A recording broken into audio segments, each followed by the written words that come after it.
கர்த்தருக்கு ஸ்தோத்திரம். இன்றைய நற்செய்தி நம் பாதையில் வெளிச்சம் பிரகாசிக்கும். யாத்ராகமம் 14 அதிகாரம் 20 வசனத்திற்கு மேகஸ்தம்பம் இஸ்ரவேலருக்கு பின்னால வந்துச்சு இல்லையா? அது எகிப்தியரின் சேனையும் இஸ்ரவேலரின் சேனையும் முழுவதும் ஒன்றோடொன்று சேராதபடி அவைகள் நடுவில் நின்றுச்சாம். அது மாத்திரம் இல்ல, எகிப்தியருக்கு அது மேகமும் அந்தகாரமா இருந்துச்சாம். ஆனா இஸ்ரவேலருக்கோ அது இரவை வெளிச்சமாக்கிட்டு. எவ்வளவு அற்புதம் பாருங்க! ஒரே மேகஸ்தம்பம் தான். அது எகிப்தின் சேனைக்கு அந்தகாரமா இருக்கு, இஸ்ரவேலுக்கு வெளிச்சமா இருக்கு.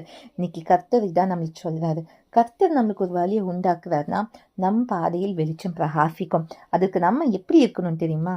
நீதிமொழிகள் இருக்கு 4வது வசனம் 18 பாருங்க, நீதிமான்களுடைய பாதை நடுப்பகல் வரைக்கும் அதிகமாய் பிரகாசிக்கிற சூரிய பிரகாசம் போல இருக்கும்.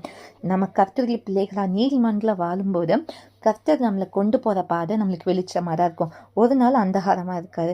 அதனால கலங்காதீங்க, எனக்கு எங்க போகணுமே எனக்கு வழி தெரியலையேன்ட்டு. கர்த்தர் நம்மளுக்கு வெளிச்சமா இருக்காது.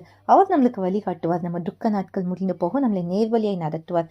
அதனால நம் பாதையில் வெளிச்சத்தை பிரகாசிக்க பண்ணுகிற தேவனுக்கு மகிமை உண்டாகட்டும். இதுவே இன்றைய நற்செய்தி.